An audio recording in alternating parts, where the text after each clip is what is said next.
Je bénis Dieu pour la grâce qui m'a accordée encore ce soir de pouvoir être encore en contact avec vous.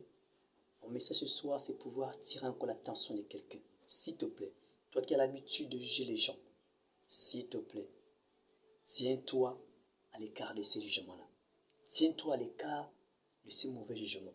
Parce que on ne sait pas ce que les personnes vivent dans leur vie au quotidien. Vous savez, mon arrivée dans cette capitale qu'on appelle Libreville, j'ai découvert beaucoup de choses. Les femmes se prostituent ici, là, pas parce qu'elles le veulent. Les hommes deviennent des gauchers, pas parce qu'ils le veulent. Les hommes rentrent dans les sectes, pas de fois parce qu'ils veulent, mais des fois à cause des situations qu'ils vivent au quotidien. Essayez de voir autour de vous. Ces petites filles qui se prostituent. Est-ce que vous véritablement croyez que non, parce qu'elles ont envie de le faire? Non. Des fois, c'est le manque de soutien financier. Des fois, c'est le manque de soutien moral. Des fois, c'est le manque d'accompagnement. Vous savez, beaucoup qui font l'école à Libreville, c'est que Libreville, c'est une vie difficile. Tout est payant. Tout est cher à Libreville. La vie n'est pas facile à Libreville. Se déplacer, c'est de l'argent taxé. Pour vivre, il faut acheter à manger. Même l'eau ici, c'est un problème. Et à cause de ça, beaucoup de nos soeurs, beaucoup de nos frères vivent une mauvaise vie à Libreville et cherchent comment faire pour s'en sortir. Et des fois, même le travail à Libreville devient compliqué. Et d'autres, qu'est-ce qu'ils trouvent? Le moyen le plus facile, c'est la prostitution. C'est aller dans les boîtes de nuit, c'est livrer. C'est aller dans les carrefours la nuit, c'est faire attraper par les grands messieurs, se faire séduire par les grands messieurs. Et vous comprenez ces situations-là? On ne sait pas véritablement ce que la personne vit de son intérieur. Pas parce qu'elle a envie de vivre cette vie-là qu'elle le fait. Non. Certes, beaucoup de personnes le font. Mais je n'ai pas aussi dit que ce message va aussi pousser les gens à se prostituer. Non, je n'ai pas dit que je viens encourager les gens à vivre une mauvaise vie. Non. Mais arrêtons de condamner ces personnes qui vivent ce genre de vie-là. Parce qu'on ne sait pas véritablement ce qu'ils traversent. Évitons de leur condamner. Cherchons plutôt à leur aider. Cherchons plutôt à leur conseiller, à leur montrer que ce que vous faites n'est pas bien, au lieu de commencer, au lieu de continuer encore à critiquer dans le mauvais sens ces personnes.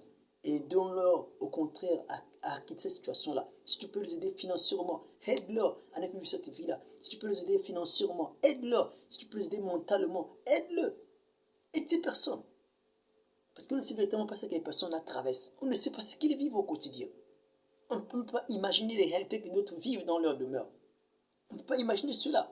Beaucoup de nos jours, on ne sait pas ce qu'ils vivent au quotidien. On ne sait pas. Donc évitons de condamner ces personnes. Évitons de parler mal de la vie de ces personnes parce qu'on ne sait pas ce qu'ils traversent au quotidien. On ne sait pas. Et beaucoup de nos jours ont du mal à pouvoir regarder même son voisin de face parce que quelqu'un voit la vie qu'il vit. Ce n'est pas la vie qu'il voulait vivre.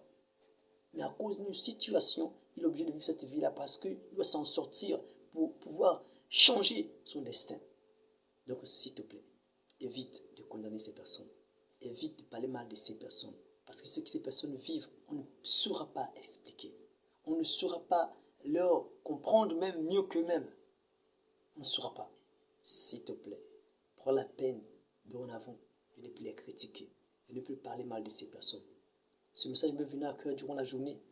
Je ne sais pas pourquoi est-ce que, parce que nous comprenons certainement que beaucoup d'entre nous parlent mal de ces personnes. Quand tu passes, la personne vit une mauvaise vie, moi tu critiques, qu'est-ce qui ne va pas? Qu'est-ce qui pousse la personne à vivre cette vie-là? Oui, c'est vrai, tu as mal de ton intérieur, mais tu penses que la personne fait cela exprès? Non, il ne fait pas cela exprès, mais c'est juste parce que une situation l'oblige à le faire. Donc voilà un peu cela. Que Dieu vous aide à pouvoir dorénavant comprendre vos prochains et à ne plus leur juger, à ne plus leur condamner. J'ai bien dit, cette nouvelle année est une année de gloire pour nous. C'est une nouvelle année de gloire pour nous. Là où on condamne les gens par le passé, on doit arrêter de le faire. On doit chercher à comprendre ces personnes et leur aider. Cette année est une nouvelle année pour un changement total, un changement ovationné, un changement radical, un changement rationnel. Parce que tu dois changer et tu dois aller vers l'avant. Que Dieu te bénisse.